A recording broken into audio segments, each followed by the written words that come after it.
Hello guys, चलिए start करें next topic, analysis of involute profile. ठीक है, इन्वॉल्यूट प्रोफाइल कहाँ से? इन्वॉल्यूट टीथ किसके? गियर के। नाम आया उसका क्योंकि उसका शेप उसको दिया गया है इन्वॉल्यूट फॉर्म में, नाम उसको दिया गया है। तो क्यों, बेसिक से जानेंगे शुरुआत से। कैसे? मेरे 2-3 लेक्चर हैं गियर पे और लॉ ऑफ गियरिंग जिसकी बात करता हूँ, वो मैंने दे दिए, उससे आपको समझ में आ जाएगा। रिलेट होता है ना एक लेक्चर दूसरे से, वो देख लेना। तो क्या होता है कि लॉ ऑफ गियरिंग, गियर होने के लिए क्या शर्त है? वेलोसिटी रेशियो, ड्राइविंग का जो गियर है और जो ड्राइवर का गियर है उनका वेलोसिटी रेशियो कांस्टेंट होना चाहिए। यही तो गियर की शर्त है कि गियर होगा अगर वेलोसिटी रेशियो आपका कांस्टेंट होगा। ठीक है, अब आपको कैसे पता चलेगा कि यार वेलोसिटी रेशियो मेरा कांस्टेंट आ रहा है? तो उसी हिसाब से आपको डिजाइन करना है भाई। वेलोसिटी रेशियो कांस्टेंट डालने के लिए आपको वो जो कोई बॉडी, अभी तो रैंडम बॉडी है, अभी गियर लेके नहीं चल रहे हैं, कोई भी रैंडम बॉडी है, ठीक है, रैंडम बॉडी, कोई रैंडम बॉडी ड्राइविंग शाफ्ट पे लगी है और कोई किसी भी शेप की बॉडी ड्रिवन शाफ्ट पे लगी है। ठीक है, अब उसको कांस्टेंट वेलोसिटी रेशियो करना है, वेलोसिटी रेशियो कांस्टेंट होना है गियर होने के लिए। ठीक है, तो कैसे होगा? तो उसके लिए क्या आया? Law of gearing. ठीक है, उसके लिए गियर का लॉ आया कि अगर इफ जो देखो, अगर ये एक रैंडम बॉडी है और ये एक रैंडम बॉडी है,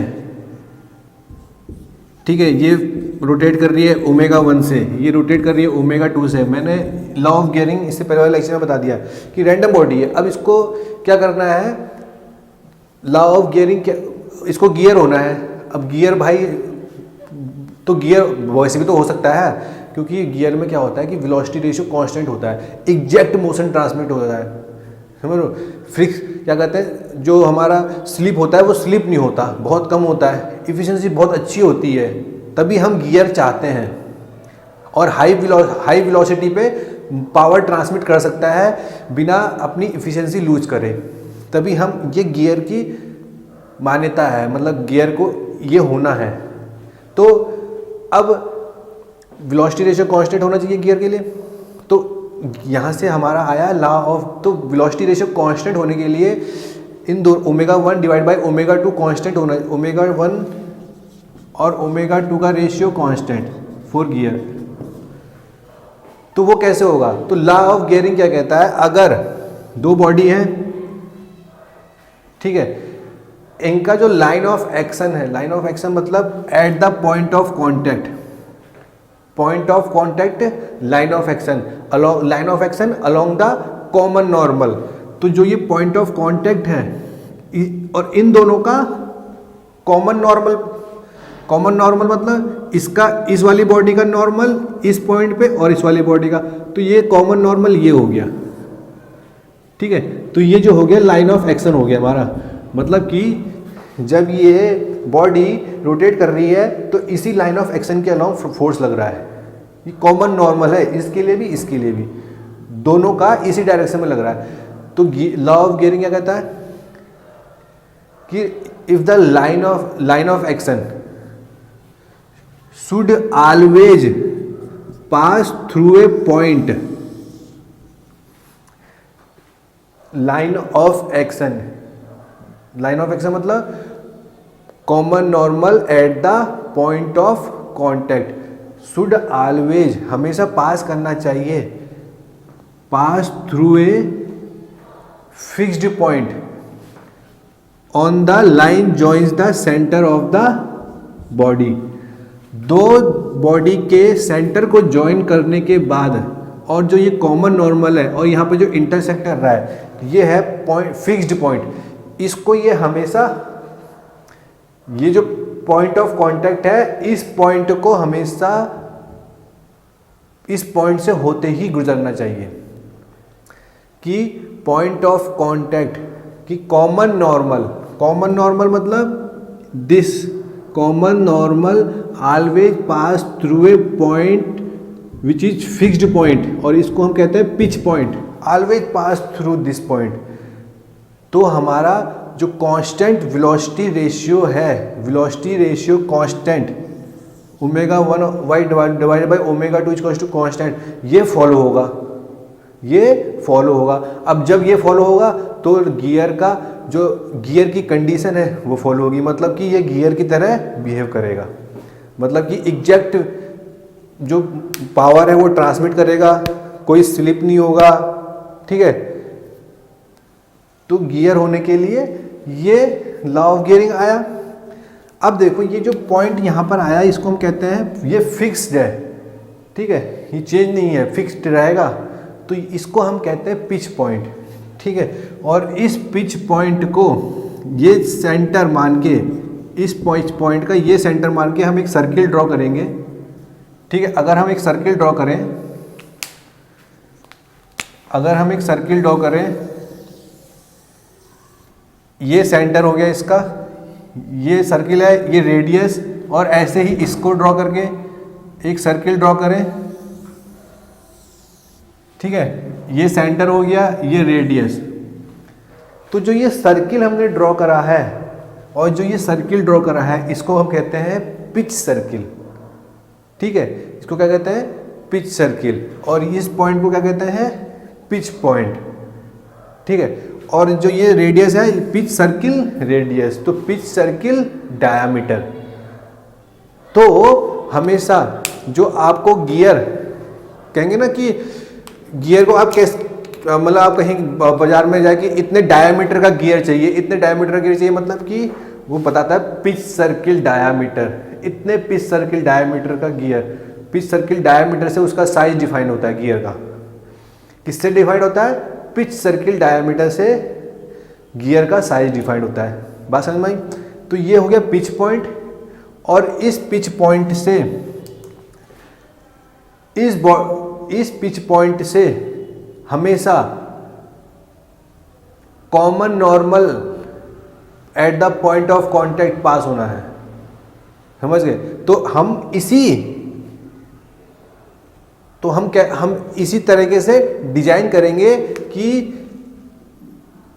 जो पॉइंट ऑफ जो लाइन ऑफ एक्शन हो वो हमेशा मेरा इस पिच पॉइंट से पास हो, इस फिक्स्ड पॉइंट से पास हो। लाइन ऑफ एक्शन हमेशा इस फिक्स्ड पॉइंट से पास हो, समझ गए। तभी वो लॉ ऑफ क्या कहते हैं गियर का फॉलो करेगा रूल, और तभी उसे हम गियर कहेंगे। इतनी बात समझ में आई है नहीं। अब कहता हूं कि मैं यहां से इन्वॉल्यूट कैसे निकल के आया, इन्वॉल्यूट टीथ कैसे आया। अब देखो इन्वॉल्यूट का टीथ, अब एक टर्म आता है कंजुगेट, ठीक है। वो क्या टर्म है कंजुगेट, हम कहते हैं कंजुगेट टीथ है। वो टर्म है कि अगर मेरा कोई भी दो रैंडम बॉडी है, वो अगर कांस्टेंट वेलोसिटी रेशियो में है, ठीक है, उन दोनों बॉडी का, वो दोनों बॉडी में जो उनका जो वेलोसिटी रेशियो है और वो कांस्टेंट है, ओमेगा 1 डिवाइड बाई ओमेगा 2 का जो रेशियो है वो कांस्टेंट आ रहा है।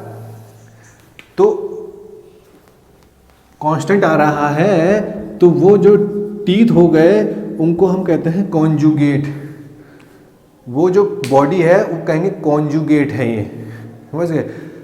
मतलब कि अगर वो दो बॉडी फॉलो कर रहे हैं किसको, गियर के लॉ को, तब हम उनको उन दो बॉडी को कहेंगे कि ये दोनों कॉन्जुगेट हैं, समझ गए। तो इसका मतलब अगर कोई भी प्रोफाइल है, दो प्रोफाइल है और दोनों कांटेक्ट में है, कोई भी दो प्रोफाइल है, ये दोनों कांटेक्ट में है, ये ओमेगा 2 से रोटेट कर रहा है, ये ओमेगा 1 से, और इनका वेलोसिटी रेशियो कांस्टेंट है, तो इसका मतलब ये कॉन्जुगेट है। कॉन्जुगेट का मतलब आ गया।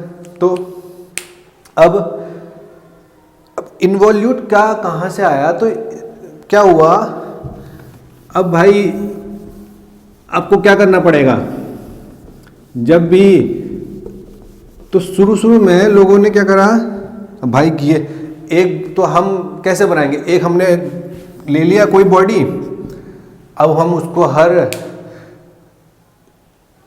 अगर गियर का बनाना है कोई, अब मुझे मोशन ट्रांसमिट करना है, एग्जैक्ट मोशन ट्रांसमिट करना है मुझे ड्राइविंग शाफ्ट से ड्रिवन शाफ्ट में, तो एक बॉडी तो मैंने ले ली चलो शुरुआत में कि ये बॉडी मैं ले रहा हूँ, तो अब मुझे गियर का लॉ इस पर दूसरी बॉडी, मुझे ऐसी बॉडी चाहिए जो इससे कांटेक्ट होने पर गियर का लॉ फॉलो करे, मतलब वेलोसिटी रेशियो कांस्टेंट हो, मतलब कि कॉन्जुगेट हो, समझ गए। कोई भी अगर ड्राइविंग शाफ्ट है और उसको ड्रिवन शाफ्ट में मोशन ट्रांसमिट करना है, हमने एक रैंडम बॉडी कोई सी भी ले ली और उसको ड्राइविंग शाफ्ट पे लगा दिया। अब भाई ये तो चलो रोटेट कर रहा है, पर दूसरी बॉडी ऐसी होनी चाहिए जो कॉन्जुगेट हो, दोनों एक दूसरे के कॉन्जुगेट हो, मतलब कि वेलोसिटी रेशियो दोनों का कांस्टेंट हो। तो भाई आप बार बार देखोगे कि हाँ यार ये देखोगे कि यार मतलब आप चेक करोगे कि क्या चेक करोगे कि सेंटर सेंटर मिलाओगे, लाइन ऑफ एक्शन देखोगे हर, और वो भी हर पूरे ऑपरेशन में होना है, ये नहीं कि एक यहाँ पर हो गया ठीक है, पूरा जब भी रोटेट इन कंटिन्यूअस मोशन, हर एक पॉइंट जिस पॉइंट पे दोनों कांटेक्ट में हैं, इंगेज हैं, वो पूरा का पूरा लॉ ऑफ गियरिंग फॉलो होगा, तभी वो गियर बनेगा। अब हर बार आप चेक करोगे यार कैसे ये बॉडी है, कोई एक दूसरी बॉडी आपने वो भी ले ली, चेक करोगे कौन सी मैच करा के देखोगे, दूसरी बॉडी मैच करा के देखोगे, तीसरी, ठीक है। तो फिर एक स्टैंडर्ड बनाना पड़ेगा हमको, तो स्टैंडर्ड जब स्टैंडर्ड बनाना पड़ेगा कि हाँ ये बॉडी है, इसके साथ ये वाली बॉडी ही चलेगी, मतलब होगा ना जैसे कि आप कहोगे यार, अब अभी भी देख रहे होगे, अब कोई सा भी पार्ट उठा के किसी गाड़ी में थोड़ी लगा दोगे, देखोगे ना कि हाँ स्पेसिफिकेशन देखोगे उसका कि ऐसा है ये, अच्छा ये वाला पार्ट इतने स्पेसिफिकेशन का चाहिए, ये वाला लेके आओ, तो आप देखते हो लेके आते हो और लगा देते हो। अब किसी भी दूसरे टाइप का स्पेसिफिकेशन एक स्टैंडर्ड बनाना पड़ेगा ना, तो वही चीज़ है। तो यहाँ पर साइंटिस्टों ने क्या करा, दो प्रकार के उन्होंने प्रोफाइल लिए, दो प्रकार के प्रोफाइल लिए, ठीक है, दो प्रकार के प्रोफाइल लिए उन्होंने, एक तो इन्वॉल्यूट और दूसरा साइक्लोइडल। इन्वॉल्यूट और तो इन्वॉल्यूट प्रोफाइल लिया उन्होंने, तो मतलब कि यहाँ पर भी इन्वॉल्यूट प्रोफाइल उन्होंने रखा और यहाँ पर भी इन्वॉल्यूट प्रोफाइल रखा। इन्वॉल्यूट प्रोफाइल दोनों एक दूसरे के कॉन्जुगेट, तो लॉ ऑफ गियरिंग सर्टिफाई, तो लॉ ऑफ गियरिंग क्या होगा, फॉलो होगा और गियर की तरह बिहेव करेंगे, ठीक है। इन्वॉल्यूट प्रोफाइल अगर ऐसा हुआ कि एक इन्वॉल्यूट एक साइक्लोइडल, नहीं चलेगा क्योंकि दोनों अलग अलग हैं, कॉन्जुगेट होने चाहिए। कॉन्जुगेट मतलब कि जैसा ये है वैसा ये है, कॉन्जुगेट। इन्वॉल्यूट हो, कॉन्जुगेट हो, इन्वॉल्यूट कॉन्जुगेट नहीं चलेगा क्योंकि दोनों अलग अलग हो गए। तो ऐसे ही क्या करा, मिसमैच ना हो तो उन्होंने इन्वॉल्यूट प्रोफाइल बना दिया। मतलब कि अगर कहीं कहोगे कि मुझे ये टाइप इन्वॉल्यूट प्रोफाइल का आप लेके आओगे, इन्वॉल्यूट प्रोफाइल का टीच चाहिए भाई मुझे, तो वो दे देगा और आप चलाने लग जाओगे, समझे, स्टैंडर्ड बन गया। तो तब वहाँ से टर्म निकल के आया इन्वॉल्यूट टीथ, इन्वॉल्यूट नाम दे दिया उसको, समझ गए। तो वो कैसे आया,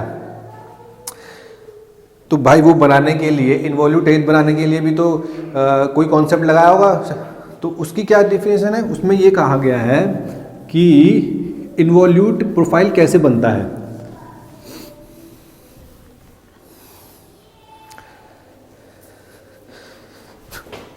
इन्वॉल्यूट प्रोफाइल क्या होता है, it is a locus of a point on a line which rolls without slipping on a fixed circle.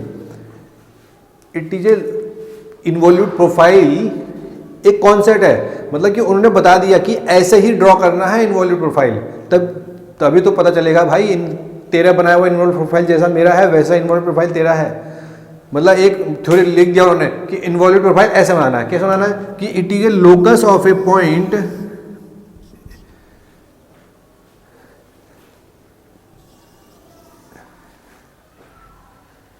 उन्होंने क्या कहा, it is a locus of a point, locus ये जो पॉइंट है, ये लाइन ले ली, it is a locus, locus मतलब ड्रॉ कर, लोकस ऑफ ए पॉइंट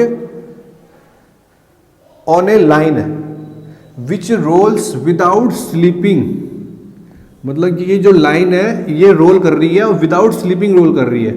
तो मतलब कि ये पॉइंट यहाँ पर आ गया और जैसे ये थोड़ा सा रोल करा इसने तो ये लाइन यहाँ पर आ गई, ठीक है, और ये जैसे रोल हुआ तो ये लाइन यहाँ पर आ गई। तो क्या हुआ, लोकस ऑफ ए पॉइंट, ये पॉइंट यहाँ पहुँच गया, ये पॉइंट यहाँ पहुँच गया। क्या हुआ, locus of a point on a line which rolls without slipping on a fixed circle. ठीक है, तो ये लोकस हो गया, ड्रॉ करा हमने, ये लोकस। तो इससे जो प्रोफाइल ड्रॉ होगा वो कहेंगे हम इन्वॉल्यूट प्रोफाइल। क्या कहेंगे, इन्वॉल्यूट प्रोफाइल। अब यही प्रोफाइल, अब उन्होंने तो बता दिया, उन्होंने दे दी थोड़ी एक डेफिनेशन लिख दी कि ऐसे ही इन्वॉल्यूट प्रोफाइल ड्रॉ करना है कि locus of a point on a line which rolls without slipping, line rolls without slipping on a fixed circle. और जो ये फिक्स सर्किल है ये इसको हम कहते हैं बेस सर्किल। क्या कहते हैं, बेस सर्किल। समझ गए क्या कहते हैं, बेस सर्किल। तो इस बेस सर्किल पे, इस बेस सर्किल पे जो इन्वॉल्यूट प्रोफाइल है वो ड्रॉ होता है, मतलब इसी बेस सर्किल से इन्वॉल्यूट प्रोफाइल ड्रॉ होता है। इसी बेस सर्किल से जो टीथ है वही ड्रॉ होता है। तो ये ओवरऑल स्टैंडर्ड हो गया हर जगह। अब कहीं से भी दुनिया में कहीं भी जाओ, अमेरिका जाओ, ऑस्ट्रेलिया जाओ, नीदरलैंड जाओ, कहीं भी जाओ, तो भाई वो यही देखेगा कि क्या बेस सर्किल, कौन सा बेस सर्किल का डाया लिया उसने, बेस सर्किल का कोई डाया होगा, वो बताएगा कि हाँ हम ये डाया से हम इन्वॉल्यूट प्रोफाइल ड्रॉ कर रहे हैं। तो उस हिसाब से हम वहाँ से उसी डाया का इन्वॉल्यूट प्रोफाइल, क्या कहते हैं, बेस सर्किल से मिलाएंगे और उसी इन्वॉल्यूट प्रोफाइल का ले आएंगे। समझिए, तो उसी बेस सर्किल से उसने ड्रॉ किया और ये टाइप का इन्वॉल्यूट प्रोफाइल। अब ये तो आपको कहीं भी मिल जाएगा। देखो उन्होंने इसी ये वाली कॉन्सेप्ट है और इसी कॉन्सेप्ट से हर कोई गियर ड्रॉ करेगा। तो इन्वॉल्यूट से इन्वॉल्यूट, अगर एक इन्वॉल्यूट है, एक इन्वॉल्यूट से इन्वॉल्यूट, कॉन्जुगेट हो जाएंगे। तो कॉन्जुगेट मतलब कि वो लॉ ऑफ गियरिंग फॉलो करेगा। तो बेस सर्किल, ठीक है, ये ध्यान रखना कि बेस सर्किल से ही टीथ फॉर्म होता है। जो गियर का टीथ होता है ना, जो गियर के टीथ होते हैं वो बेस सर्किल से ही फॉर्म होते हैं। तो क्या है, it is a locus of a point on a straight line. Straight line पर कोई सा भी पॉइंट है, यहाँ पर which rolls without slipping on a, roll कर रहा है, क्या रोल कर रहा है, लाइन रोल कर रही है ऑन ए फिक्स्ड सर्किल, और this circle is called base circle. तो यहां से इन्वॉल्यूट प्रोफाइल ड्रॉ हो गया हमारा। समझ गए। अब क्या करा,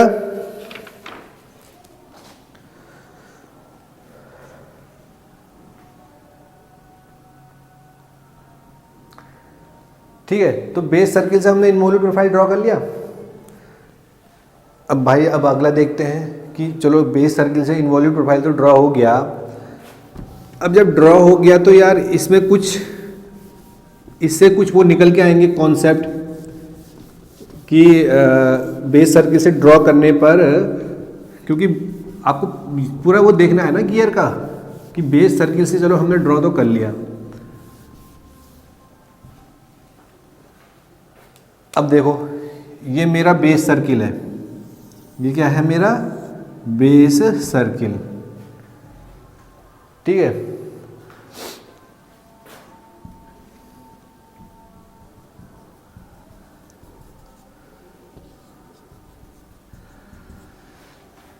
क्या था इन्वॉल्यूट का, क्या प्रोफाइल ड्रॉ करने का क्या था, it is a locus of a point on a straight line which rolls without slipping on a base circle.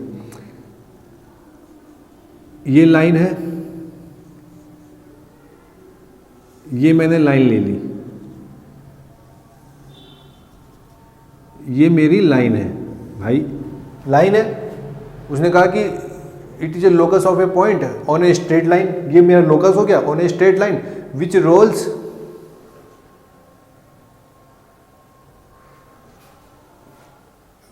Without slipping on a straight line.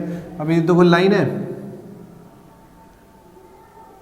एक पॉइंट यहाँ, अब ये यहाँ आ गया, अब मेरी लाइन यहाँ पहुँच गई, तो इसका कैसे, ये यहाँ हो गया, लाइन यहाँ आ गई, ये यहाँ आ गया, तो लाइन इसके, समझ गए? मतलब कि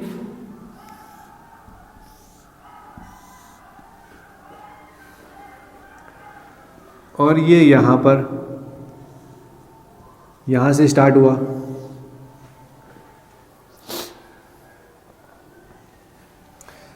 यहाँ से स्टार्ट हुआ, ये लाइन यहाँ पर, ये locus of a point on a straight line, ये स्ट्रेट लाइन, और ये roll without slipping on a fixed circle. तो ये बनाया इसने इन्वॉल्यूट प्रोफाइल, ये बनाया, देखो ये बनाया,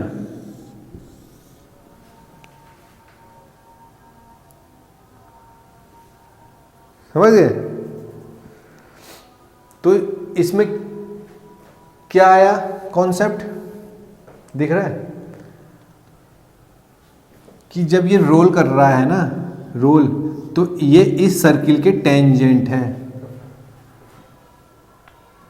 ये जो लाइन है इस सर्किल के टेंजेंट में रहेगी, टेंजेंट में रहेगी हमेशा, समझ? अब यार कोई चीज बॉडी है, रोल कर रहा है, ये देखो, ये लाइन है, तो ये हमेशा, अगर आप इसको, ये इसके है तो ये टेंजेंट में रहेगी हमेशा, टेंजेंट इसके हमेशा इससे क्या बनाएगी, टेंजेंट, ठीक है, बनाएगी। तो चलो ये तो टेंजेंट पे है लाइन, अब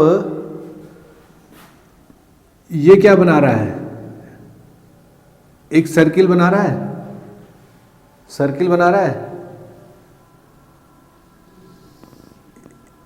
इससे ये लाइन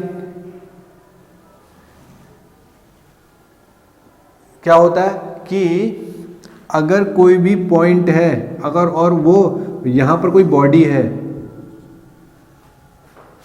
ये कोई बॉडी है और इस पॉइंट के अबाउट रोटेट कर रही है, इस पॉइंट के अबाउट रोटेट कर रही है, तो इस बॉडी का, ये जो बॉडी है, इसका जो वेलोसिटी का डायरेक्शन होगा वो परपेंडिकुलर होगा इसके, ये जो लाइन है इसके परपेंडिकुलर होगा। तो ऐसे ही एट ए दिस टाइम, इस जब ये यहां पर होगा, जब ये मान लो ये कोई लाइन है, जब ये लाइन इस पॉइंट पर होगी और इसके पॉइंट के अबाउट रोटेट कर रही होगी, ये जो पॉइंट है ये इस पॉइंट के अबाउट ये ऐसे जा रहा होगा, तो इसकी जो डायरेक्शन होगी वो परपेंडिकुलर होगी, समझ गए? तो ये क्या है, परपेंडिकुलर। ये तो होता है भाई, कोई भी लाइन है, ये ठीक है,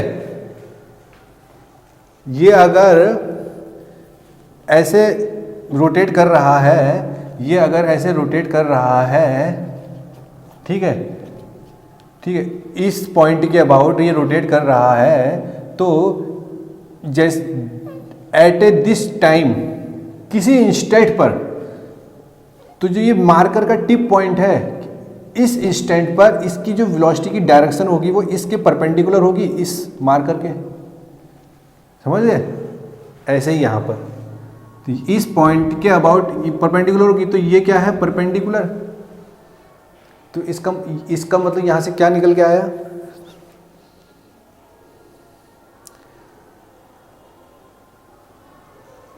समझे?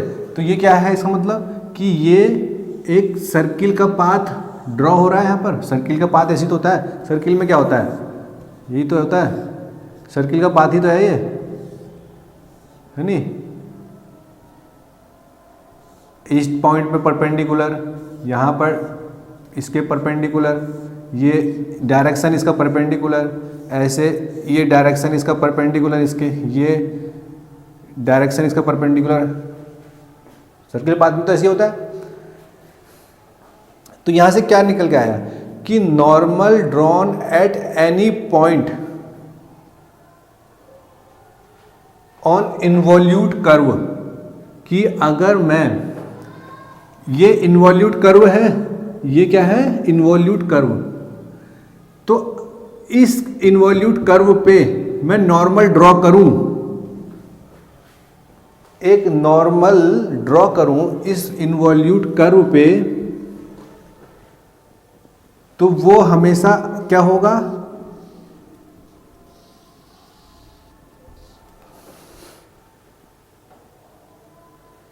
टेंजेंट होगा इस बेस सर्किल की ऑटोमेटिकली।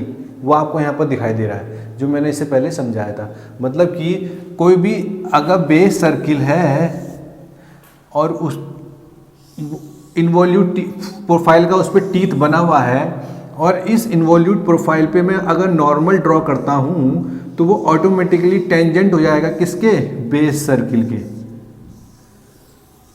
इस बेस सर्किल के टेंजेंट हो जाएगा। समझे, जो मैंने यहां से बताया था वही चीज तो है। इसका मतलब यहां से यही कॉन्सेप्ट तो निकल के आया। ठीक है, चलिए अब एनालिसिस करते हैं। ठीक है, एनालिसिस किस चीज का, दो गियर लेंगे। अब हमने इन्वॉल्यूट प्रोफाइल ड्रॉ कर लिया, अब उसको हम इंगेज करा के देखेंगे। इंगेज करा के मतलब कि देखते हैं, चेक करके देखते हैं कि अब इससे और क्या एनालिसिस निकलेगा जो हमने इन्वॉल्यूट प्रोफाइल ड्रॉ किया। ठीक है, इन्वॉल्यूट प्रोफाइल हमने ड्रॉ तो कर लिया, उसका कैसे ड्रॉ हो रहा है उसका कॉन्सेप्ट हमने देख लिया। अब उससे हमारे पास एक कंक्लूजन भी निकल के आया। ठीक है, जो मैंने कंक्लूजन आपको बताया, क्या कंक्लूजन निकल के आया था कि इन्वॉल्यूट कर्व पे जब, अब देखो क्या होता है कि ये मान लो मेरा एक टीथ है, ठीक है, ये एक टीथ ये है और ये किसी दूसरे टीथ के साथ, ऐसे देखो ये बन गया, खराब बन रहा है, ये खराब यार, खराब कर बन गया, क्या कर रहा है, चलो दूसरा बनाते हैं। ये हाँ, ये मतलब कि ये कोई दूसरा, ये ऐसे करके है। ठीक है, ये ठीक है, समझने के लिए देखो बस, ये ठीक है, इसके साथ इंगेज है ये वाला। ठीक है, इसमें एक ड्राइवर है जो रोटेट कर रहा है, एक ड्रिवन है। तो पॉइंट, तो इस जो मैंने कंक्लूजन निकला उससे क्या निकल के आया कि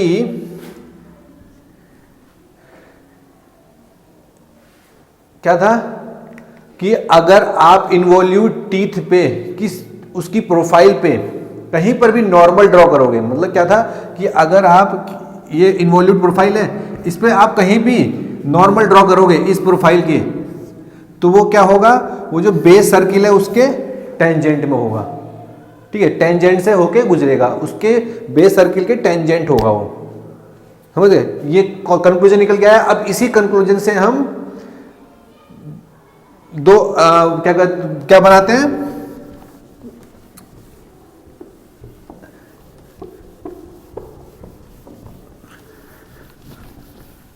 जो ये कंक्लूजन निकाल के आया है, इसी से हम अब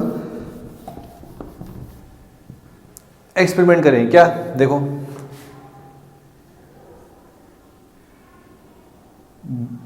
ठीक है, दो, ये मेरी है सेंट्रल लाइन, दो, ये मेरी एक शाफ्ट है, ठीक है, और एक शाफ्ट है यहाँ पर है, ये एक शाफ्ट है। ठीक है, एक हमारा पिनियन होता है, एक हमारा गियर होता है, ये तो पता है। पिनियन साइज में छोटा होता है, गियर साइज में बड़ा होता है। पिनियन को हम ड्राइवर माने, वैसे कुछ भी मान लो, पिनियन या ड्राइवर हो गया, वो ड्रिवन हो गया। ठीक है, मैं यहाँ पर जो पिनियन, मेरा जो गियर है उसको मैं ड्राइवर मान रहा हूँ, तो छोटा होगा, एक लाइन मैंने ऐसे ड्रॉ करी, ठीक है, ये O1 हो गया, ये O2 हो गया। O1 क्या है, पिनियन का सेंटर है, यहाँ पर शाफ्ट लगी है और इससे क्या कनेक्ट है, गियर, और उस गियर का सेंटर क्या है, O1। ऐसे यहाँ पर गियर है, उसका गियर का सेंटर क्या है, O2, ठीक है। मैंने क्या कहा अभी, मैंने इससे पहले वाले उसमें क्या बताया था कि पिच पॉइंट, दो गियर कहाँ पर मिलते हैं, पिच पॉइंट पे। पिच पॉइंट पे मतलब पिच सर्किल, तो ये पिच सर्किल ड्रॉ करेंगे उसका, इस पिनियन का पिच सर्किल ड्रॉ करूंगा, इस पिनियन का पिच सर्किल मैंने ड्रॉ किया, ये पिनियन का पिच सर्किल हो गया, पिच सर्किल डायामीटर, ठीक है, उसका एक मैंने पोर्शन ड्रॉ कर लिया, पिच सर्किल डायामीटर। और यहां पर गियर, ये गियर का पिच सर्किल डायामीटर हो गया।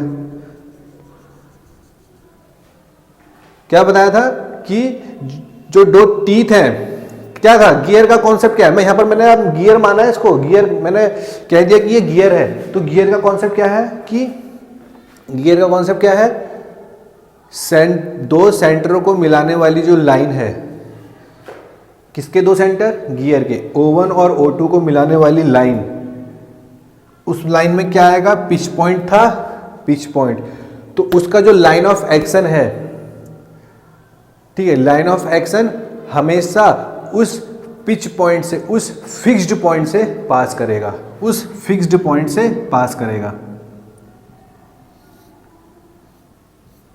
ये है क्या है, लाइन ऑफ एक्शन। मैंने गियर मान लिया है, मैंने गियर माना है, तो भाई गियर माना है तो गियर का लॉ सर्टिफाई होना पड़ेगा। क्या है लॉ कि जो ये लाइन ऑफ एक्शन है, और ये लाइन ऑफ एक्शन कौन सा लाइन ऑफ एक्शन होता है, ये लाइन ऑफ एक्शन होता है common normal of, common normal, जो टीथ का इंगेजमेंट, जो दो टीथ है उनका जो इंगेजमेंट हुआ है किसी पॉइंट पे, उनका कॉमन नॉर्मल, तो वो कॉमन नॉर्मल है ये, इसी लाइन के अलोंग फोर्स लगेगा। तो ये जो लाइन ऑफ एक्शन है गियर होने के लिए इस फिक्स्ड पॉइंट से पास होगा हमेशा। ये फिक्स्ड पॉइंट क्या है, पिच पॉइंट, ठीक है, और पिच पॉइंट से क्या बनता है हमारा, पिच सर्किल डायामीटर, समझ गए। तो ये क्या है, P, ओके। अब इन्वॉल्यूट हमको टीथ फॉर्म करना है, तो इन्वॉल्यूट टीथ कैसे, कहाँ से फॉर्म होता है, बेस सर्किल से। कहाँ से फॉर्म होता है, बेस सर्किल से। तो बेस सर्किल जो होता है वो पिच सर्किल से, बेस सर्किल का जो डायमीटर होता है वो पिच सर्किल के डायमीटर से कम होता है। मतलब कि जो बेस सर्किल है वो ये है, बेस सर्किल का जो डायमीटर है वो ये है, बेस सर्किल ये है,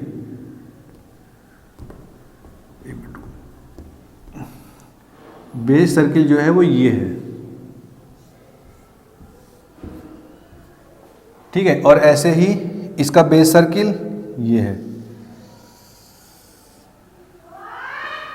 ये क्या है, पिच सर्किल, और ये क्या है, बेस सर्किल। ये क्या है, लाइन ऑफ एक्शन।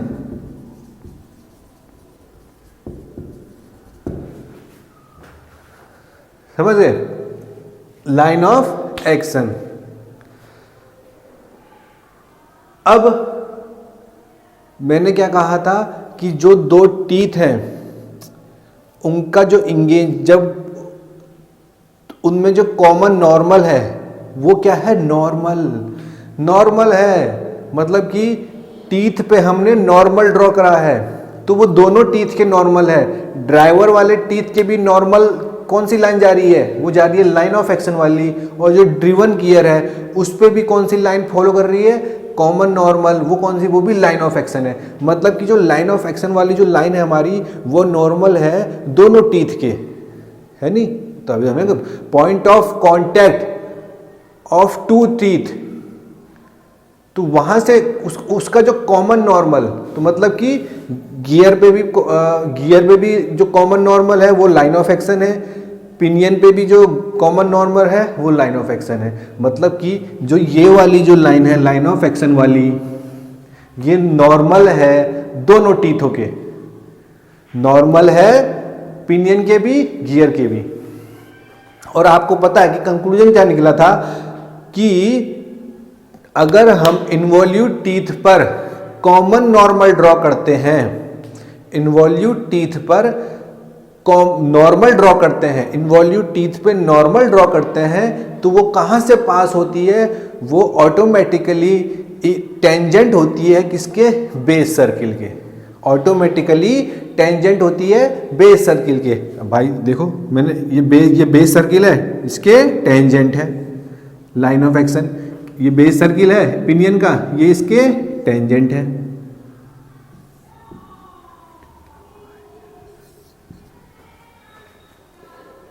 ये बेस सर्किल है, ये लाइन ऑफ एक्शन नॉर्मल किसके टेंजेंट है? बेस सर्किल के। यहां पर भी समझ आ गया। तो वो जो सारे चीजें कॉन्सेप्ट थे सारे, वो सब यहां पर हम यूज कर रहे हैं। यहां से दूसरा कंक्लूजन निकलेगा ना, तो एक कंक्लूजन से दूसरा कंक्लूजन ऐसी ऐसी तो बनता है सब कुछ। तो ये पिच पॉइंट हो गया, ये टेंजेंट हो गया, ये हमारा लाइन ऑफ एक्शन है। इसी लाइन ऑफ एक्शन के अलोंग ही फोर्स लग रहा है। ड्राइवर आपका ड्रिवन इसी लाइन ऑफ एक्शन के अलोंग लगा रहा है। समझ गए? ठीक है। अब मैंने इसको अपना ड्राइवर मान लो, मैंने ये मेरा ड्राइवर है, कुछ भी मान सकते हो, इसको ड्राइवर मानो, इसको ड्राइवर मानो। मैंने शुरुआत में कहा था कि पिनियन है, मैंने इसको ड्राइवर मान लिया। ये ड्राइवर है मेरा और ये ड्रिवन है।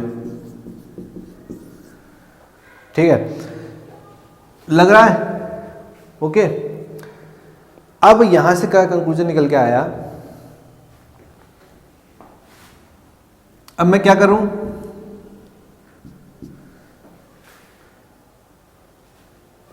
अब आपको एक कॉन्सेप्ट पता है क्या?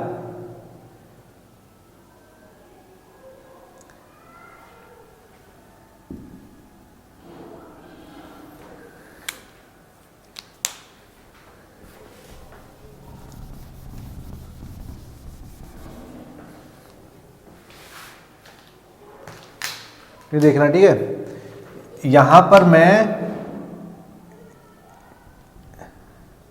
ठीक है, ये अब आपको पता है क्या? अब भाई मैंने इस पे अब ये ड्रॉ करा है,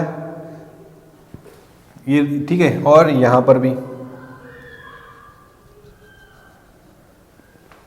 ठीक है। ये मैंने M मान लिया, ये मैंने N मान लिया। ओके, ये मैंने M मान लिया और ये मैंने N मान लिया। और तो मैं यहां से ये वाला ट्रायंगल ले लूं, O1। देखो मैं ये वाला ट्रायंगल यहां बना रहा हूं, ये ऐसे करके, ठीक है। और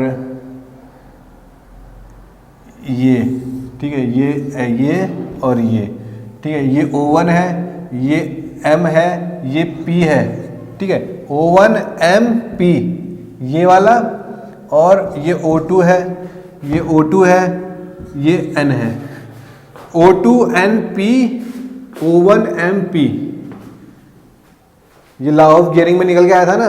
तो यहां से क्या रिलेशन निकल के आ रहा है? देखो ये एंगल सेम है, ये परपेंडिकुलर है, परपेंडिकुलर ही है, ठीक है। तो ये भी एंगल सेम होगा, तो मतलब सिमिलर ट्रायंगल है, ठीक है। सिमिलर ट्रायंगल है, तो सिमिलर ट्रायंगल है, तो सिमिलर ट्रायंगल से क्या निकल के आता है? O1 M divided by O2 N is equal to O1 P divide by O2 P। यही तो निकल के आएगा। और ये क्या होता है? इज इक्वल टू क्या होता है? ω2 ω1। अरे यही तो वेलोसिटी रेशियो है, यही तो वेलोसिटी रेशियो है।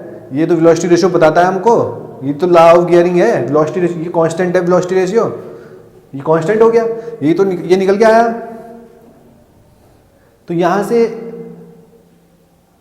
O1M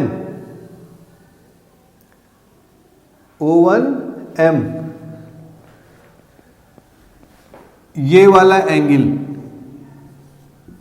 फाई, ठीक है, और ये वाला एंगल फाई। कैसे भाई? यहां पर दिख रहा है ना, ये परपेंडिकुलर, ये एंगल सेम दोनों क्रॉस, क्योंकि एक ये दोनों अपोजिट एंगल है, ठीक है। तो ये वाला एंगल और ये वाला एंगल सेम होगा, मतलब कि ये वाला एंगल फाई और ये वाला एंगल फाई दोनों सेम है, तो ये हमने एंगल फाई मान लिया है। तो यहां से O1 O2 निकालते हैं, O1 O2 निकालते हैं, O1 O2 क्या होगा, O1P प्लस O2P, और O1P क्या है, O1P क्या कैसे निकलेगा, O1P ये फाई है, तो cos फाई क्या होगा, बेस हाइपोटेन्यूस, तो बेस क्या है O1M डिवाइड बाई O1P, तो O1P क्या आ गया, O1M divide by cos phi,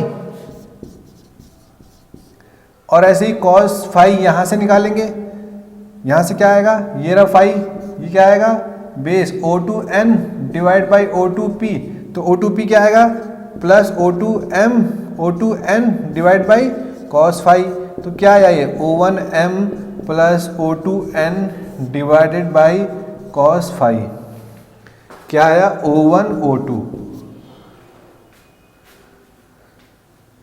O2 क्या आया, O1M plus O2N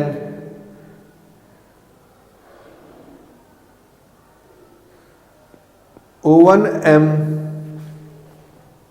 plus O2N divide by cos phi. तो फाई ये रिलेशन निकल के आया, तो यहां पर जो फाई है ना, इसको हम कहते हैं प्रेशर एंगल। क्या कहते हैं, प्रेशर एंगल, बहुत इंपॉर्टेंट है ये प्रेशर एंगल।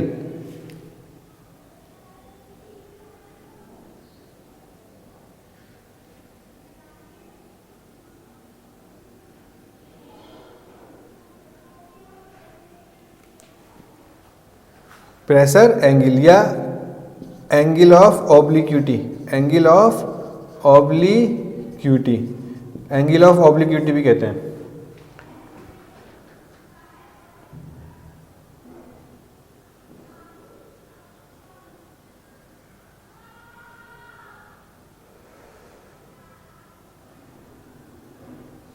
समझे,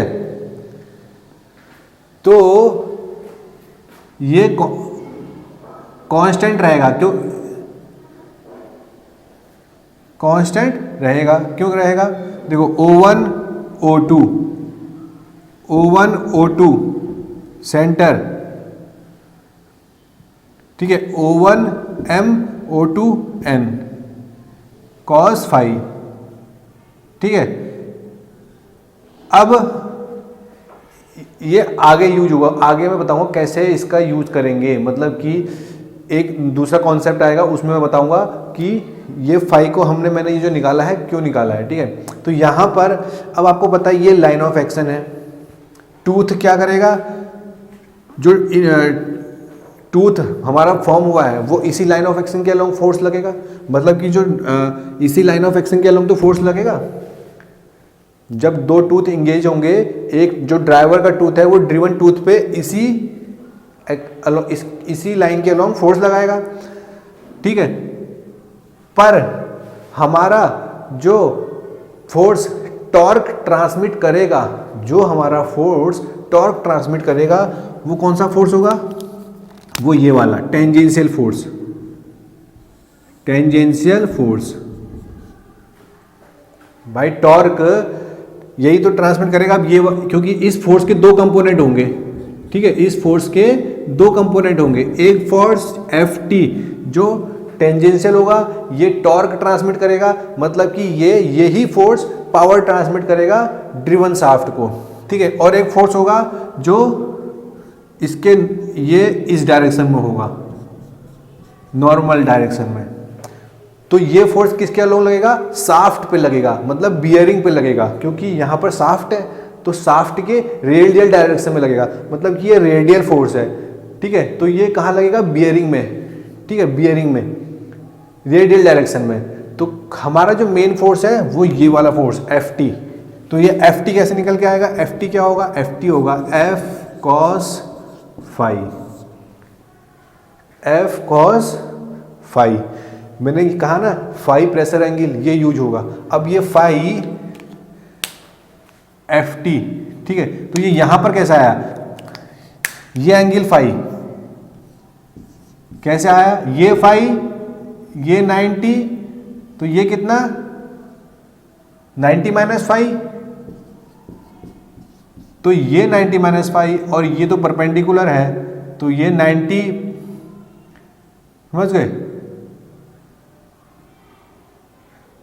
ये 90 हो गया, ये फाई हो गया, तो ये 90 माइनस फाई हो गया, और ये 90 है पूरा, ठीक है, तो ये 90 में से 90 माइनस फाई गया तो फाई बचा, तो ये वाला एंगल जो लाइन ऑफ एक्शन वाला इस एफ टी के साथ बना रहा है, ये फाई बना रहा है, ठीक है। तो F T equals to F cos phi. तो जो टेंजेंशियल फोर्स, जो टॉर्क ट्रांसमिट करेगा फोर्स, वो एफ कॉस फाई। तो जब टॉर्क निकालेंगे तो यहां पर F cos phi into R, R क्या है, रेडियस ऑफ द गियर, समझे। तो अभी मैं इसको मिटा के एक दूसरा इसका कॉन्सेप्ट है कि अगर कुछ वाइब्रेशन हो, ठीक है, तो उस टाइम पे O1 O2 सेंटर थोड़े डिस्टर्ब होंगे, तो उस टाइम पे ये गियर का जो पूरा मैंने बताया है ये फॉलो करेगा नहीं करेगा, अब बताता हूँ, अभी बताता हूँ, ठीक है। इसको मिटाते हैं।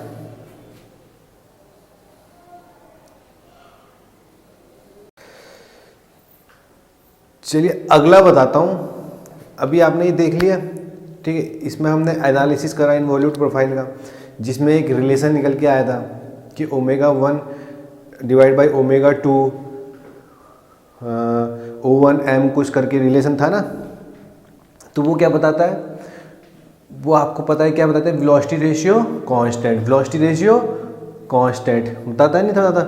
तो उससे हमको क्या पता चला कि जो इन्वॉल्यूट कर्व है, जो इन्वॉल्यूट प्रोफाइल है गियर का, वो लॉ ऑफ गियरिंग को फॉलो करता है। मतलब कि जो हमको गियर होने के लिए दो बॉडी को, अगर वो कांटेक्ट में है, रोटेट कर रहे हैं, गियर होने के लिए क्या है, वेलोसिटी रेशियो कांस्टेंट होना चाहिए, और हमारा निकल के आया वेलोसिटी रेशियो कांस्टेंट है, ठीक है। तो उससे क्या पता चलता है कि हमारा जो इन्वॉल्यूट है, जब भी दो इन्वॉल्यूट प्रोफाइल एक दूसरे से इंगेज करेंगे तो हमारा लॉ ऑफ गियरिंग फॉलो होगा, और वो कंडीशन होती है गियर की। तो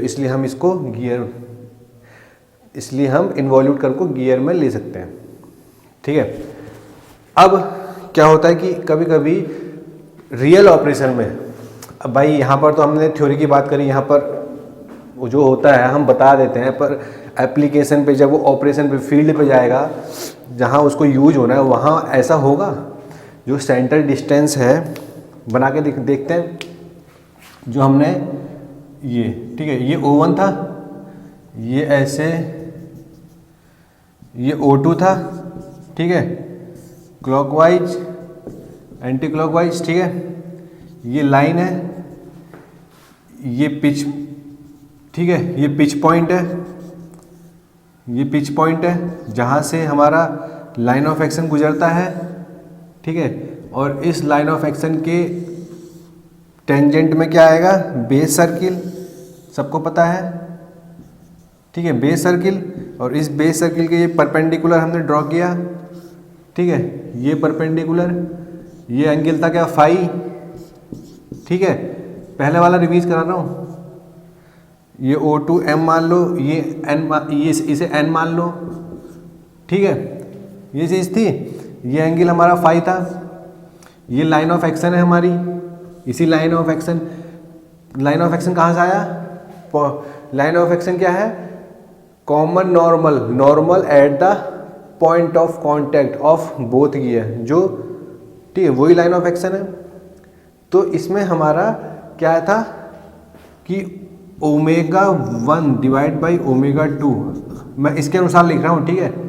वो पहले वाला देख लेना क्या था, ω1 divide by ω2 O2m divide by O1n या O2p डिवाइड बाई O1p,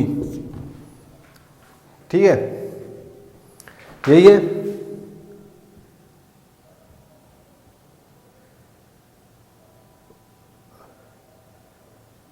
ठीक है, हाँ यही है। तो ये इसके लिए आगे रिलेशन, ये रिलेशन आया था, तो इस रिलेशन से क्या पता चला कि O2m O1p ये कांस्टेंट है। अब ये तो कांस्टेंट है तो हमारा वेलोसिटी रेशियो कांस्टेंट आ गया, ठीक है।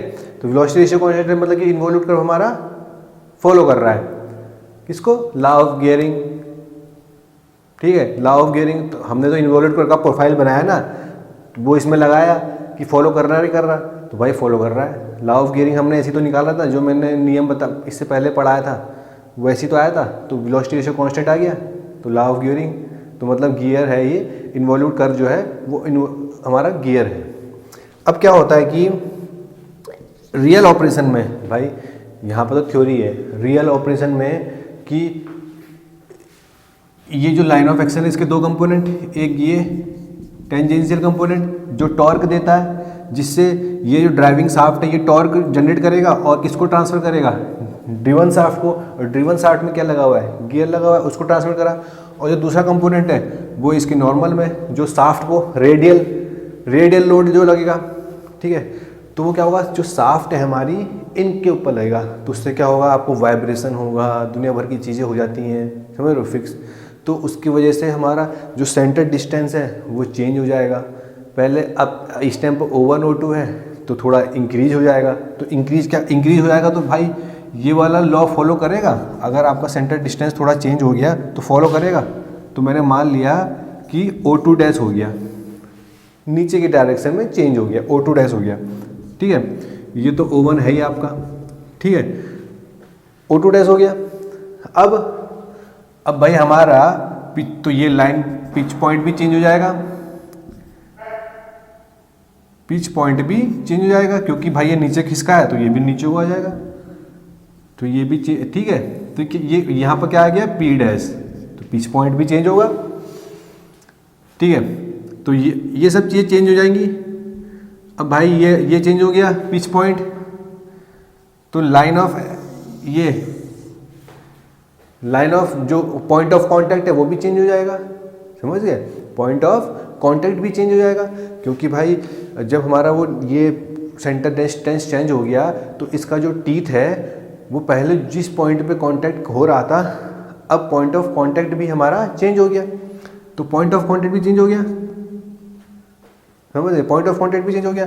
तो भाई ये हमारी क्या है, ये लाइन ऑफ एक्शन, तो पॉइंट ऑफ कांटेक्ट चेंज हो गया तो लाइन ऑफ एक्शन भी चेंज हो जाएगी, तो लाइन ऑफ एक्शन अब ऐसी हो गई, ठीक है। अब आपको पता है कि ये बेस सर्किल क्या है, बेस सर्किल इसके टेंजेंट होगा, वो तो आपको पता है कि अगर इन्वॉल्यूट प्रोफाइल है, प्रोफाइल तो इन्वॉल्यूट ही है ना, और point of contact involute profile पे ही हुआ है, इन्वॉल्यूट प्रोफाइल पे ही है। अब उस पॉइंट ऑफ कांटेक्ट पर नॉर्मल आया है, और वो नॉर्मल आपको कहाँ किसके टेंजेंट होता है, बेस सर्किल के। ये तो इन्वॉल्यूट का पूरा वो कंक्लूजन निकल के आया था ना, तो बेस सर्किल पे टेंजेंट होता है। अब जैसे ये भी बेस सर्किल पे टेंजेंट होगा, अब ये टेंजेंट है तो इसके परपेंडिकुलर ये वाली लाइन मान लिया O2m डैश, ठीक है। अब ये परपेंडिकुलर ये हो गया n dash, O2m dash O1n dash P dash. तो जैसे हमने पहले वाले इससे पहले वाले में करता है, ये वाला ट्रायंगल लेंगे और ये वाला ट्रायंगल लेंगे, समझ गए, कौन सा वाला ट्रायंगल, ये वाला ट्रायंगल, और कौन सा ट्रायंगल, ये वाला ट्रायंगल, ठीक है। तो ये दोनों तो एंगल सेम है, अपोजिट एंगल है, ये परपेंडिकुलर है, तो ये वाला भी एंगल फाई डैश, समझ गए, क्या होगा, फाई डैश। अब और ये वाला एंगल फाई डैश, तो आपको दिख रहा है फाई डैश, कुछ अंतर दिख रहा है, क्या अंतर दिख रहा है, फाई डैश इंक्रीज हो गया फाई से, फाई डैश इंक्रीज हो गया, समझ गए। यहाँ पर थोड़ा ये डायग्राम ऐसे बना है, ये यहाँ पर भी थोड़ा इंक्रीज होगा, ठीक है, क्योंकि ये चेंज कर देते हैं, ये टेंजेंट है ये यहाँ पर, ठीक है, ये तो ये यहाँ जाएगा, तो ये फाई डैश, ठीक है, परपेंडिकुलर, ठीक है, ये m डैश है, ये n डैश है, ये O1 है, ये O2 डैश है, समझे। तो फाई डैश आपको क्या लग रहा है, सेंटर डिस्टेंस थोड़ा इंक्रीज हुई तो आपका प्रेशर एंगल चेंज हो गया, प्रेशर एंगल मतलब एंगल ऑफ ऑब्लिक्विटी चेंज हो गई, चेंज हो गई। अब भाई प्रेशर एंगल तो हमारा चेंज हो गया, तो क्या वेलोसिटी रेशियो जो है वो कांस्टेंट रहेगा? वेलोसिटी रेशियो हमको कांस्टेंट चाहिए भाई, तभी तो गियर का लॉ फॉलो होगा, तभी तो हम अब चाहे इन्वॉल्यूट प्रोफाइल है, अब ये इन्वॉल्यूट प्रोफाइल होने का मतलब ये नहीं कि गियर का लॉ फॉलो करेगा। अब चेक कर रहे हैं फॉलो करेगा नहीं करेगा, है नहीं, कि अगर सेंटर डिस्टेंस बढ़ जाएगी तो गियर का लॉ फॉलो करेगा।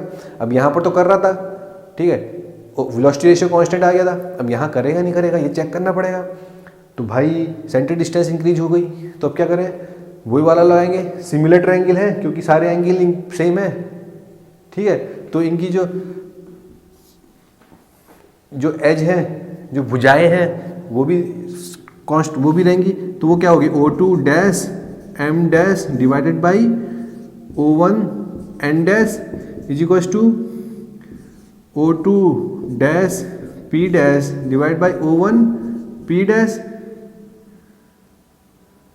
ठीक है, O1 P डैश। अब O2 डैश M डैश और O1 N डैश। अब यहां पर एक चीज देखो, क्या P dash N dash,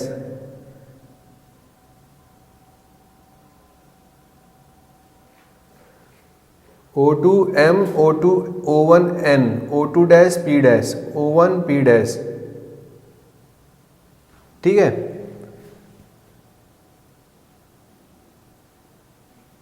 O1 dash M dash,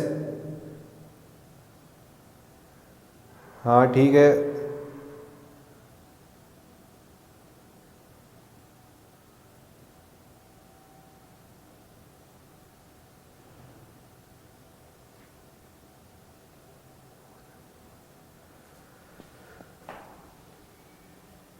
O1 N O2 M O1 N dash O2 M dash. अब यहाँ पर भाई ये जो रेडियस है O2 M dash O1 N dash, ये तो भाई कांस्टेंट रहेंगी, ये थोड़ी चेंज हो जाएगी। बेस सर्किल का रेडियस थोड़ी चेंज हो जाएगा।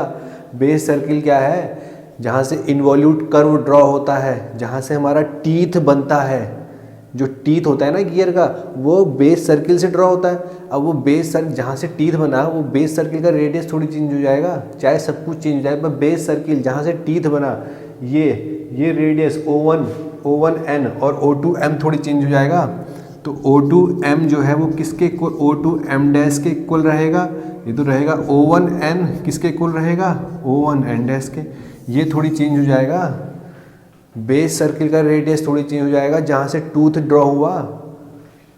मतलब कि अगर मैं गियर बनाऊं, ये टीथ बना, ये टीथ बना, ये तो ये जहाँ से प्रोफाइल ड्रॉ हुआ, इन्वॉल्यूट कर्व जहाँ से आया, जहाँ से टीथ बनना स्टार्ट हुआ, वो वाला तो कांस्टेंट ही रहेगा।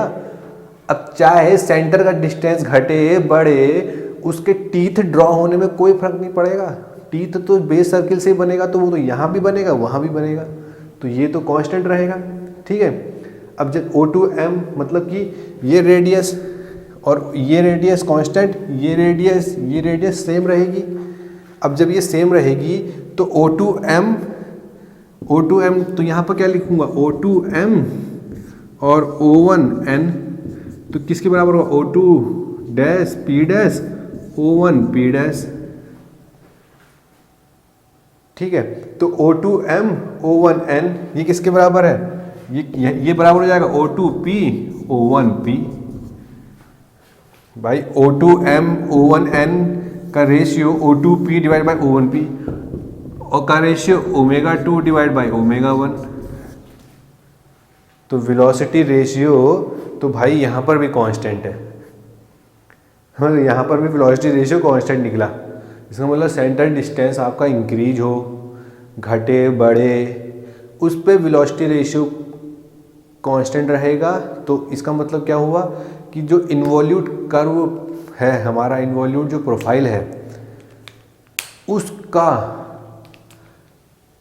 कोई इन सेंटर डिस्टेंस इंक्रीज होने का, घटने बढ़ने का कोई फ़र्क नहीं पड़ेगा। मतलब इन्वॉल्यूट कर्व पे अगर आप इन्वॉल्यूट प्रोफाइल के दो टीथ इंगेज हो रहे हैं, तो इसका मतलब लॉ ऑफ गियर तो फॉलो करेगा ही करेगा, वो गियर की कंडीशन को फॉलो करेंगे ही करेंगे, पॉजिटिव इंगेजमेंट रहेगा ही रहेगा, कांस्टेंट वेलोसिटी रेशियो रहेगा ही रहेगा, पावर ट्रांसमिशन बढ़िया रहेगा ही रहेगा, 99% इफिशिएंसी रहेगी ही रहेगी। समझ गए? तो इसका मतलब क्या हुआ कि बेस सर्किल तो रेडियस कम हो गया, समझ गए? पिच पॉइंट भी आपको पता लगेगा क्यों चेंज हुआ भाई। पिच पॉइंट क्या है, ये थोड़ा नीचे को हुआ, पिच पॉइंट भी नीचे को हो गया, पिच पॉइंट भी तो चेंज हो जाएगा। पिच पॉइंट है, पिच पॉइंट क्या है, पिच पॉइंट कहाँ है, जहाँ पिच पॉइंट क्या होता है, जहाँ पर जब दो टीथ इंगेज होते हैं। पिच पॉइंट मैंने इससे पहले वाले जब बताया था, पिच पॉइंट क्या होता है, जब दो टीथ इंगेज होते हैं तो जो सेंटर डिस्टेंस ये है और जो लाइन ऑफ एक्शन है वहाँ पर जो पॉइंट आता है वो फिक्स्ड पॉइंट होता है, उसको हम पिच पॉइंट कहते हैं। ठीक है, अब आपको पता है जब आपका सेंटर डिस्टेंस इंक्रीज हो गया तो जो पॉइंट ऑफ कांटेक्ट है वो भी चेंज हो जाएगा। तो पॉइंट ऑफ कांटेक्ट चेंज होना ही है भाई। सेंटर डिस्टेंस अगर तुम जो उतना है पहले वाला तो पॉइंट ऑफ कांटेक्ट तो ठीक है। अब सेंटर डिस्टेंस इंक्रीज हो गया तो पहले जो गियर का टीथ ऊपर नहीं, मतलब ये मतलब मान लो ये गियर का टीथ है, ये गियर का टीथ है, पहले पॉइंट ऑफ कांटेक्ट यहाँ पर था, ठीक है। अब पहले सेंटर डिस्टेंस यहाँ पर थी, अब सेंटर डिस्टेंस यहाँ आ गई तो पॉइंट, अब ये गियर का टीथ भी खिसक जाएगा तो पॉइंट का यहाँ आ जाएगा, समझ गए? तो पॉइंट ऑफ कांटेक्ट चेंज होगा। अब जब पॉइंट ऑफ कांटेक्ट चेंज होगा तो जो नॉर्मल है, जो कॉमन नॉर्मल हुआ है eight the point of contact, common normal मतलब जहाँ पर दोनों टीथ के इंगेज हो रहे हैं और उन पे जो नॉर्मल ड्रॉ कर रहे हैं वो चेंज हो जाएगा। वो चेंज होगा तो उसका मतलब लाइन ऑफ एक्शन चेंज हो रहा है। अब जब लाइन ऑफ एक्शन चेंज हो रहा है तो भाई, तो जहाँ पहले ये जो ये लाइन सेंटर डिस्टेंस को मिलाने वाली लाइन जहाँ पहले काट रही थी इस लाइन ऑफ एक्शन के द्वारा, अब वहाँ पर नहीं काटेंगी, अब वहाँ पर, समझ गए, वहाँ नहीं काटेंगे। अब आपको पता है कि लॉ ऑफ गियरिंग के लिए it should be line of action always pass through the fixed point, always pass through the fixed point which is on the line of joining of two center, और वही pitch point होता है, वही fixed, समझ गए? तो change हो गया। अब चेंज हो गया तो भाई ये सब चीज़ चेंज हो गई तो आपको पता है कि पर वेलोसिटी रेशियो हमारा कांस्टेंट है, पर प्रेशर एंगल हमारा चेंज हो गया, प्रेशर एंगल हमारा इंक्रीज हो गया, प्रेशर एंगल तो इंक्रीज हो गया। अब जब प्रेशर एंगल इंक्रीज हो गया तो जो ये, अब ये पता है आपको Ft, ये तो फोर्स है, तो ये जो टेंजेंशियल फोर्स है जो टॉर्क देगा F cos phi डैश। अब cos phi डैश की वैल्यू, अब phi डैश की वैल्यू इंक्रीज हो गई तो इसकी वैल्यू डिक्रीज हो जाएगी, क्योंकि phi इंक्रीज होता है तो cos phi डिक्रीज होता है, तो टॉर्क कम ट्रांसमिट होगा, समझ लो? तो फर्क पड़ेगा। पर हमारा गियर तब भी रहेगा, वो मतलब ये नहीं रहेगा कि पावर एग्जैक्ट वेलोसिटी रेशियो हमको मिलेगा। ठीक है, कुछ समझ में ना आए तो बताना आप। ये तो हो गया इन्वॉल्यूट प्रोफाइल का। इससे आगे वाले लेक्चर में साइक्लोट्रॉन प्रोफाइल के बारे में बताऊँगा। ठीक है।